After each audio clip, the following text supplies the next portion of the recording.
Ladies and gentlemen, welcome back to the channel. AMC Stock slightly in the red today, well outperforming the other previous day winner, which was GME, which is currently down about 3%. So what is currently going on with AMC? What do you need to know? Well, we'll get into it here in this video. Now, a big thing that we talked about in the last video that's happening today is a unscheduled speech from Fed Jerome Powell. Yeah, as we know, sometimes things come up, right? I'm sure you guys can relate to this. Things come up, things happen, things are not always scheduled, but the Fed is very calculated. When they come out and they give us an unscheduled speech, especially from Fed Jerome Powell, that's a pretty big deal. Now, at some point today, that will be coming out. If you guys want to stay up to date with the headlines that are coming out, breaking news, and affecting this market, as well as get access to all of my trades in real time, link down below in the description of this video to come join the trading community. But it's going to be coming out at some point today. And due to the nature of this, the unscheduled nature of this meeting with Fed Jerome Powell, with this statement that we're going to get, it kind of rubs me a little bit weird that you've gotten a lot of Fed speakers that are very negative, and now Fed Jerome Powell is coming out unscheduled today. So we're going to get into everything you guys need to know on the broad markets, on the Fed, on the debt ceiling, on AMC. Here in this video, let's get into it, guys. Hit the like button and subscribe to the channel if you have not done so already. It helps to push this information out to everyone that needs to hear this to stay up to date with what is happening. Now, first and foremost, AMC stock. Let's acknowledge, hopefully, the obvious at this point. The demand zone is in between $5 and $4.80. There's a lot of orders that are in that area. That's why I'm calling it a demand zone. Every time recently you have broke to, that range, $4.80 to $5 per share, you have gotten a lot of demand and you have bounced from that level. Same story today. AMC stock hit a low of $4.98 per share. The first 2 minutes into the trading day today, a very big wick, and then you bounced up from there. And even from that low to where we are at now, almost down 1%, AMC stock is still up about 2% from that low. And following that low, AMC rallied 3.25%. So it's yet again being confirmed. This is a very strong demand zone. Granted, we're going to be hearing something from the courts relatively soon. This demand zone being right here and holding up so much strength is leading me to believe that maybe this is going to be a positive catalyst from the courts. After all, we will see. Now, if you guys have not seen the last video, 2 videos ago, that I put out about naked shorts, it revolves around this article from The Street. But like they say in this last paragraph, I myself see possible short-term developments around the ape conversion as being super bullish for AMC. Now, he's like the only person that has said that. And I think that's why it's so interesting, because everyone else is like, yeah, that's a negative catalyst. The ape conversion, it's only going to be negative. What we've seen so far is mostly a negative reaction from AMC stock based off of court news, right? It tends to be pretty negative. And based off of kind of what we're seeing right now with the price action, is it going to be negative this time around, or could it be a big positive catalyst? Well, I think it could be a big positive catalyst. Now, there's a lot of variables, right? We don't know what's going to ultimately happen. All we know is we're going to get some news on that over the next couple of weeks. If the judge wanted to wrap this up by the end of June, we're going to get some kind of update before then. Likely, if not this week, the next week. And that's where I would put my time frame on as far as that. Now, if we look at some of the economic data that came out today, because the markets are in the red. Now, we've talked about this many times. Sound like, kicking a dead horse at this point. But AI has really driven this market higher. No surprise here. AI is a part of the largest stocks in the market. So all of your capital is really allocated right now from institutional investors into AI stocks, whether they wanted to or not. It's Meta, it's Nvidia, it's Apple, it's Microsoft, it's Google, it's Amazon. These are the companies that are pledged as collateral for AMC short position. So if these names continue to fall, well, that's going to start to put a lot of pressure on shorts in a very short amount of time. So any data or Fed speak or debt ceiling, fears that lead us closer to getting stocks to fall or actually get those stocks to fall, I think will be a positive thing for AMC. Now, and that would be a positive thing as far as getting shorts to cover things like that. Now, as far as the economic data that we got today, Fed Logan spoke at 9 a.m. today. Keep in mind, it's been about the same thing from all these Fed speakers, that we're probably not done raising rates. We might pause in June, but there might be more rate hikes after that. We got to see where the data is, blah, blah, blah, so on and so forth. Same thing from Fed Logan today. Now, S&P Global Manufacturing PMI, you were expecting that to come in at 50, came in at 48.5. That's contractionary, not a good thing. S&P Global Composite PMI for May, expected at 50, came in at 54.5, a little bit better than expectations. S&P Global Services PMI, expected at 52.6, coming in at 55.1, showing stronger signs that maybe inflation is here even more in these services on a global stage. Now, Richmond Fed manufacturing shipments came in at -13. There was no estimate. Richmond Fed Services Index expected at -29, came in at -10, better than expectations, worse for service inflation. Richmond Fed Manufacturing Index expected at -8, came in at -15. Not good for economic activity. And you're going to get a 2-year bond auction coming in at 1 p.m. today, and that could definitely help to move the bond market, which can help to move the stock market. Now, notice Fed Jerome Powell's not on here.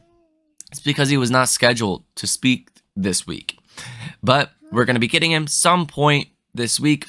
It's a Democratic conference, I believe, and that is going to be kind of the thing from right now that will affect the market the most today. Now, like we said, in all reality, it's about AI when it comes down to, what's going to make these stocks really crash at this point. Earnings, they were bad if you ask me. Wall Street loved them. The Fed, we kind of expect to pause, but maybe not. We kind of know this information. The debt ceiling, that could also make stocks fall, but after all, everyone expects the debt ceiling to get raised. And that to really be a non-event when it comes down to it. So AI earnings will be massively important. And really those AI earnings, one company today, Palo Alto, that's going to be an interesting one, right? Intuit as well. Both of those have AI kind of technologies, but they're not big AI drivers. Wednesday pre-market, analog devices, Wednesday after hours, Nvidia and Snowflake. Those are going to be the big ones. And I think if you mix in maybe some hawkish statements from Fed Jerome Powell, some bad AI earnings, or just, not all-time high kind of earnings from Nvidia, that could be a buy the rumor, sell the news kind of event and really stress out the liquidity market. Now, in terms of the debt ceiling, Republicans question June 1st debt ceiling deadline as talk zero in on potential trade-offs. Now, you're getting some pretty negative news today from actually the Democrats. The lead negotiator for the Democrats said that we're really not close to getting a deal.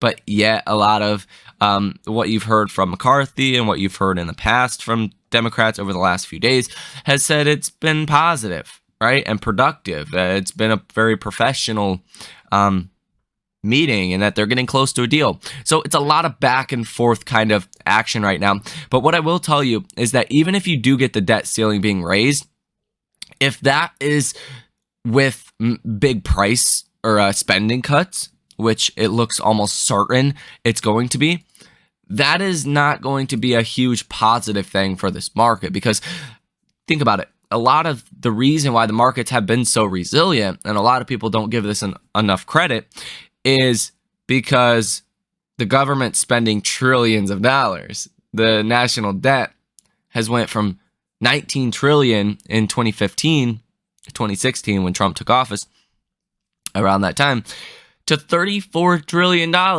It's no wonder stocks are up, and they've spent a couple $1 trillion just in the last year, on Green New Deals and everything else. If you like it or hate it, doesn't matter. I don't care. I'm very neutral to it. There's definitely a spending problem, but stock market loves spending. Okay, so spending cuts, not going to be good for the market. And specific sectors like solar could really get hurt quite a bit from that. So we definitely want to watch and see how that does play out.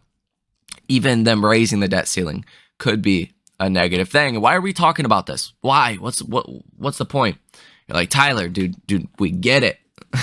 Well, it's because the collateral crisis. These things could make big tech fall, which could put a lot of pressure on shorts. And I think that is one of the most underrated things that is happening right now, or could be happening, is the pressure on hedge funds from big tech falling. Now, let's go ahead and take a look at the Ortex data here. 25.07% short interest off free float. 129.47 million shares currently sold short. Cost of borrow average 83.21%. Cost of borrow max 356.8%. Cost of borrow minimum 64.5%. Interactive Brokers has about 250,000 shares available to be lent out with a cost of borrow fee of 60%. So very respectable numbers that we're seeing right there. Cost of borrow max jumping again to over 300%. When that tends to happen, you do tend to see all of the other numbers kind of catch up at the same time. So there you have that. If we go ahead and take a look at the option activity here for the day, you're not really seeing anything yet. As far as big institutional trades, and maybe that's why AMC is more or less flat on the day.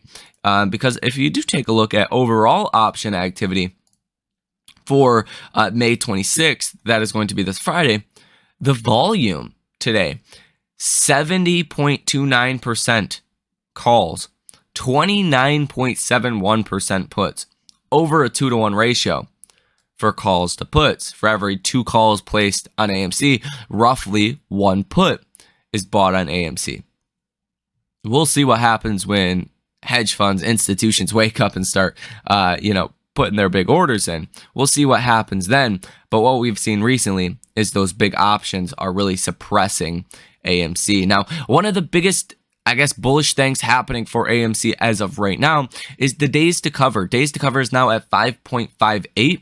This is up from 4.6 days to cover just in the beginning of May, around May 5th. So the higher this goes, the better odds of seeing a short squeeze. And that's just basically showing you the volume is low with AMC. So if volume does increase with AMC, whether it's a court catalyst, whether it's, whatever else, that's going to be a big positive. Now, on a technical basis, dude, you are flat. Like we have, it's far and few between where you see AMC this sideways, right? But you're still holding the bullish trend as long as we hold the demand zone, which is, again, in between $5 and $4.80 per share. And the 50-day moving average is $5.04 per share. AMC stock at $5.08 per share continues to hold this as support. And you see this over the last just whole time the stock has been sideways. You're really fighting at that 50-day moving average, but by and large, you're holding support there, which is a positive thing. I do think we break out from here. You just seen the price that crosses the moving average, which again is that 50-day moving average, a bullish thing. So I do think you break out from here, but it's hard to tell when. It's hard to tell, why. But like we talked about, the big catalyst, the debt ceiling. Speak from Fed Jerome Powell today, AI earnings on Wednesday, the court update from AMC, all of these things have a potential to impact AMC big time. So that is going to do it here in this video. Leave your comments, questions, or concerns down below in the comment section. If you guys also want to come trade with me live in real time, link down below in the description of this video. You guys have a great rest of your day, and I will see you in the next one.